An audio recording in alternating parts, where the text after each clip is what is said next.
नमस्कार and I welcome you all to study IQ. मैं हूं प्रशांत धवन। नाउ आज से एक साल पहले देश के प्राइम मिनिस्टर ने एक बहुत ही इंपॉर्टेंट टारगेट दिया था इंडिया को।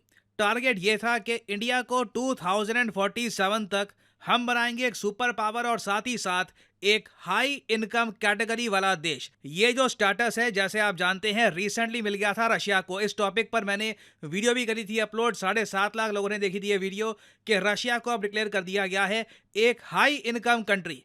तो सैंक्शंस वगैरह सब कुछ झेलकर जो रशिया अचीव कर चुका है, हमारा टारगेट है कि 2047 तक हम भी अचीव करके दिखाएं। नाउ इंडिया का ये टारगेट देखकर और बाकी कंट्रीज की डेवलपमेंट देखकर अब कई इकोनॉमिक एक्सपर्ट्स इंडिया के इस टारगेट को लेकर प्रिडिक्शंस कर रहे हैं। फॉर एग्जांपल, रिसेंटली मशहूर इकोनॉमिक एक्सपर्ट मार्टिन वुल्फ ने एक लेक्चर के दौरान ये कहा कि देखो, पीएम मोदी का जो गोल है कि भारत को एक हाई इनकम कंट्री बनाया जाएगा, ये लगता नहीं है हो पाएगा। It is not likely to happen. 2047 तक भी भारत एक हाई इनकम कंट्री नहीं बन पाएगा। नाउ ये प्रिडिक्शन इनकी मैं कहूंगा काफी हद तक सैड है, क्योंकि अभी हमें 2024 में, 2047 को अभी 23-24 साल और हैं। तो क्या 2047 तक भी हमारे देश के आम आदमी के हाथ में इतना पैसा नहीं आएगा, सैलरीज ओवरऑल इतनी नहीं बढ़ेगी कि जहां पे आज के समय रशियन फेडरेशन खड़ा है वहां पे हम पहुंच पाए? ना इस वीडियो में हम डिस्कस करेंगे कि भारत एक्चुअली है कहां पर अभी इस वक्त वर्ल्ड बैंक के हिसाब से, और अभी हमको हमारे देश की जो तनख्वाहें हैं, जो सैलरीज है, इसमें कितना इंक्रीज चाहिए होगा ताकि इंडिया जेन्युइनली एक दिन हाई इनकम कंट्री बन पाए। क्योंकि देखिए, ये बात तो मार्टिन वुल्फ भी कह रहे हैं कि इंडिया सुपर पावर तो बन जाएगा, इंडिया के पास बहुत स्ट्रांग मिलिट्री होगी, हमारी ओवरऑल इकोनॉमी बहुत स्ट्रांग होगी, मगर अंत में बात आती है कि आम आदमी के पास कितना पैसा होगा ऑन एवरेज। उस मामले में इंडिया आज से कई साल बाद भी पीछे होगा। नाउ हाई इनकम कंट्री के स्टाटस से अभी हम कितने दूर है ये मैं आपको बता देता हूं। नाउ यहाँ पे आप देख पाओगे, ये वर्ल्ड बैंक की क्लासिफिकेशन है कंट्रीज की। वर्ल्ड बैंक कंट्रीज को 4 तरीके से क्लासिफाई करता है: बहुत गरीब देश, लो इनकम कंट्रीज, थोड़े से कम गरीब, लोअर मिडिल इनकम कंट्रीज, कुछ पैसा आ चुका है, अपर मिडिल इनकम कंट्रीज, और टॉप ऑफ द लाइन पे हैं हाई इनकम कंट्रीज। यहाँ पे ऑन एन एवरेज माना जाता है कि एक आदमी 14.5 लाख इंडियन रुपीज से सालाना ज्यादा कमाता है। हाल ही में इस लिस्ट में रशिया को भी ऐड कर दिया गया है। वैसे आप अगर देखो तो इस लिस्ट में आपको Japan, south Korea, Australia, US, Canada समेत यूरोपियन कंट्रीज मिलेंगे। Obviously Saudi Arabia, UAE, Oman, ये सब भी आते हैं हाई इनकम कंट्रीज की लिस्ट में। एक बात मैं यहाँ पे ऐड करना चाहूंगा, एक बात नोट करना, नॉर्थ कोरिया और साउथ कोरिया में, साउथ कोरिया एक हाई इनकम कंट्री है, जबकि नॉर्थ कोरिया इतना गरीब है कि इसे एक लो इनकम कंट्री की कैटेगरी में डाला जाता है। पाकिस्तान को भी एक low income country world bank नहीं मानता, अफगानिस्तान को मानता है, मगर इवन पाकिस्तान भी लोअर मिडिल इनकम लेवल पे आ चुका है। अब यहाँ पे आप कहोगे, मगर डिसाइड हम कैसे करते हैं कि एक देश लो इनकम कंट्री है, हाई इनकम कंट्री है? तो यहाँ पर देखिए, हम कैलकुलेट करते हैं एक कंट्री की gross national income per capita Atlas method से। ये एक बहुत ही पुराना मेथड है, जिसमें हम क्या करते हैं कि एक देश की जो फाइनल इनकम है एक साल में, पूरा देश कितना कमा रहा है इनकम में, चाहे किसी भी तरीके से वो इनकम आ रही हो, सैलरी हो, बिजनेस की इनकम हो, सब कुछ आप काउंट कर लेते हो और उस देश की आबादी से डिवाइड कर देते हो, और उसके बाद आपको मिलेगा GNI per capita. Now India China के बीच में जो डिफरेंस है ये मैं आपको बताना चाहता हूं। जीएनआई पर कैपिटा अगर आप देखोगे इंडिया की, अगेन ये मैं एटलस मेथड की बात कर रहा हूं, कभी गूगल करोगे इंडिया जीएनआई पर कैपिटा, अगर वहां पे कोई और आंकड़ा दिखाता है तो हो सकता है आप पीपीपी, परचेसिंग पावर पैरिटी के हिसाब से देख रहे हैं। World bank since Atlas method के हिसाब से ये कैटेगराइजेशन करता है, तो मैं इसलिए आपको एटलस मेथड के बारे में बता रहा हूं। तो इंडिया की जो जीएनआई पर कैपिटा है ये $2,500 के आसपास है। $2,540 इंडियन रुपीस में रफली आप मान के चल लीजिए 2,10,000, 2,15,000 के आसपास का अमाउंट है। तो हम मान के चल रहे हैं कि भारत में एक आदमी पूरे साल का इतना कमाता है, जबकि चाइना से आप अगर कंपेयर करोगे, चाइना कोसों आगे है।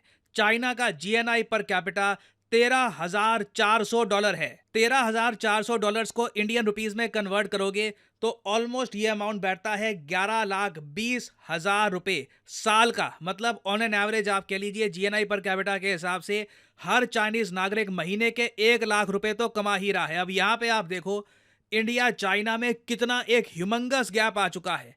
इन दी एंड देखिए हमारे देश में इतनी वेल्थ आई नहीं है, हमारे देश में मिलियनेयर्स उतने नहीं बने हैं जितने चाइना में बने हैं। जबकि आप दोनों कंट्रीज की ट्रेजेक्ट्री देखो, 1990s में 1990 की शुरुआत में आप अगर देखो जब इंडिया के इकोनॉमिक रिफॉर्म्स हुए थे, इंडिया चाइना की GNI per capita almost same थी। मगर उसके बाद चाइना ने क्या दौड़ लगाई है, 30 साल में चाइना बिल्कुल ही अलग लेवल पे पहुंच गया है और हम लोग रिलेटिवली काफी पीछे हैं। और अगर इस ग्राफ में मैं पाकिस्तान को ऐड कर दूं ना, तो यहाँ पे आप देख पाओगे पाकिस्तान और इंडिया में गैप तो है। पाकिस्तान की जीएनआई बहुत कम है, $1500 के आसपास, ये लोग हमसे भी बहुत पीछे रह गए। मगर इंडिया के पास जो पोटेंशियल था, हमें एटलीस्ट मैं कहूँगा 6-7 हज़ार डॉलर के आसपास होना चाहिए था जीएनआई पर कैपिटा के मामले में। नाउ चाइना जिस तरीके से आगे बढ़ रहा है, ये भी बहुत ही जल्द रशिया को ज्वाइन कर लेगा and it will become a high income country. मैं मान के चल रहा हूँ 7-8 साल मैक्सिमम, हो सकता है कि उससे पहले भी ये हो जाएगा। चाइना की इनकम इतनी जल्दी बढ़ रही है कि ये भी एक हाई इनकम देश बन पाएगा। नाउ इंडिया के सामने देखो प्रॉब्लम ये है, पहले तो हमको लोअर मिडिल इनकम कंट्री से बाहर निकलना है और उसके बाद पहुंचना है अपर मिडिल इनकम कंट्रीज में। जहां पे चाइना है वहां पे हमको पहुंचना है, उधर पहुंचने में भी अभी बहुत टाइम लगेगा। और उसके बाद सोच कर देखो, अभी हमारे देश में ऑन एन एवरेज हम मान के चलते हैं जीएनआई पर कैपिटा के बेसिस पर कि एक आदमी पूरे साल का 2,10,000 रुपए कमा रहा है। इस अमाउंट को हमें कन्वर्ट करना है 14.5 लाख रुपए में। कितना टाइम लगेगा, अभी बहुत ज़्यादा इसमें मेहनत लगेगी। और इसलिए कई इकोनॉमिक एक्सपर्ट्स ने इस टारगेट पे क्वेश्चन उठाने स्टार्ट कर दिए हैं कि ये जो टारगेट है 2047 का, लगता नहीं है इंडिया अचीव कर पाएगा। रीज़न सिंपली यही है, ये अचीव करने के लिए लोगों के पास स्किल्स होनी चाहिए। जब तक लोगों के पास ऐसी स्किल्स नहीं है जिसकी रिक्वायरमेंट है आज के समय दुनिया में, तब तक उनके हाथ में पैसा नहीं आने वाला। और आज के समय भारत को सबसे ज़्यादा वजह किस चीज़ की ज़रूरत है? एक स्किल सेंसस की। अभी रिसेंटली आंध्र प्रदेश के जो चीफ मिनिस्टर हैं चंद्रबाबू नायडू, इन्होंने ये बात बोली है कि इंडिया को एक स्किल सेंसस चाहिए कि चेक करो हमारे देश में लोगों के पास स्किल्स कितनी है। कई लोग प्रोग्रामिंग का कोर्स तो कर लेते हैं, मतलब डिग्री उनके पास आ जाती है, आज तक कभी कोडिंग करी नहीं।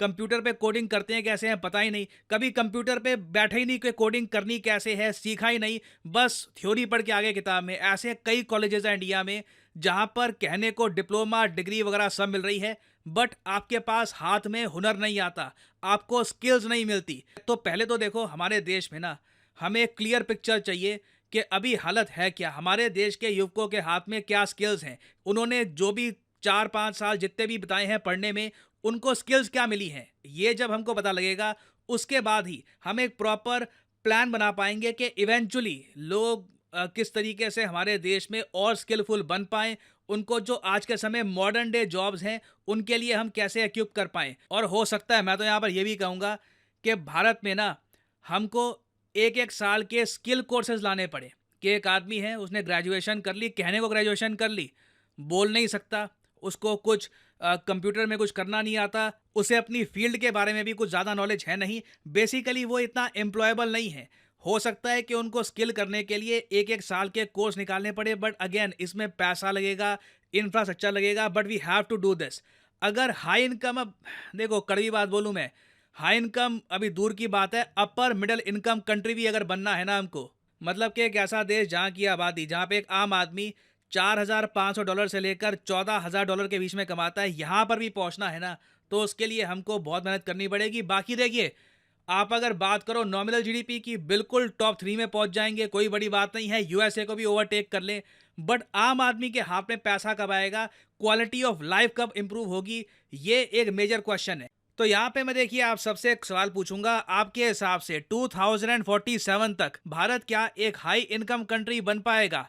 लिखेगा इसके बारे में कमेंट सेक्शन में यस या नो में आंसर। मैं जेन्युइनली जानना चाहूंगा आपका ओपिनियन। नाउ फाइनली आप लोगों से मैं एक एमसीक्यू भी पूछूंगा। क्वेश्चन ये है कि हाल ही में ईरान में प्रेसिडेंशियल इलेक्शन हुए हैं, इन इलेक्शंस में कौन जीता है? ये है यहाँ पे आपकी ऑप्शंस, सईद जलीली, मसूद पजेशाइन, अब्दुल लतीफ या फिर अमार अल हकीम।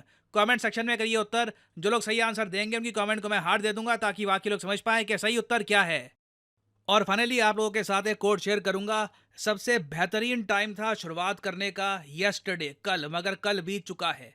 स्टडी आईक्यू का बैच 1 स्टार्ट हो चुका है, हजारों बच्चों ने उसमें एनरोल किया, मगर the next best time is now. Study IQ का जो बैच 2 है, न्यू सीजन बैच 2, इसमें एनरोलमेंट स्टार्ट हो चुकी है। ये आपके सामने बहुत इंपॉर्टेंट मौका है यूपीएससी एग्जाम की एक स्ट्रक्चर्ड तरीके से प्रेपरेशन करने का। आपको सिंपली क्या करना है, इस वीडियो के कमेंट सेक्शन में जाइए, पिन कमेंट में आपको मिलेगा ये लिंक, और यहाँ पे आपको जो ये लिंक दिख रहा है यूपीएससी न्यू सीजन बैच 2, इस लिंक पे आप क्लिक करके आप परचेज कर सकते हैं स्टडी आईक्यू का बैच 2, जो 8 तारीख से स्टार्ट होगा। मतलब कि 8 तारीख से लाइव क्लासेस आपकी शुरू हो जाएंगी। चाहे पॉलिटी हो, चाहे हिस्ट्री हो, चाहे ज्योग्राफी हो, सब कुछ स्टडी आईक्यू की लाइव क्लासेस के थ्रू आप पढ़ पाएंगे। एक स्ट्रक्चर्ड तरीके से आपकी तैयारी होगी। ऐसा नहीं कि कहीं से भी आप शुरू कर रहे हैं, आपको पता नहीं आपकी दिशा क्या है। Study IQ course will guide you properly. तो सिंपली आपको बाय नाउ पे क्लिक करना है और आपके सामने जो ये प्राइस लिखा है, ऑब्वियसली नेवर पे दिस प्राइस, और जो अन्य यहाँ पे कोड आपको दिख रहे होंगे, for example only for today, victory वगैरह,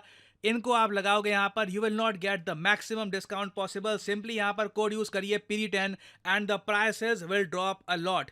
30 महीने की वैलिडिटी के साथ आपको ये कोर्स मिलता है। तो मतलब आप अगर 2 साल बाद भी एक प्रॉपर अटेम्प्ट देना चाहते हैं यूपीएससी का, ये कोर्स आपके साथ रहेगा। ये कोर्स आपको यूपीएससी प्रीलिम्स, मेंस और इंटरव्यू स्टेज हर जगह आपकी हेल्प करेगा। और स्टडी आईक्यू तो ये भी कहता है कि प्रीलिम्स आपका जैसे ही क्लियर होता है, हम आपको एक ऑप्शन देते हैं। आप ऑप्शन लो या ना लो, आपकी मर्जी है। You have an option to come to Delhi. Study IQ आपका खर्चा उठाएगा। आप यहाँ पे रहिए, खाना पीना खाइए और तैयारी करिए यूपीएससी एग्जाम की। हम चाहते हैं कि आप सक्सेसफुल बने। तो बैच 2 याद रखिएगा, 8 तारीख से स्टार्ट हो जाएगा। 8 तारीख को पहली क्लास है। Enrol, this is the best time to start. Use the code PD10 and save money. इसी नोट के साथ यह है वीडियो का। Thank you for listening and as I always say, may the gods watch over you.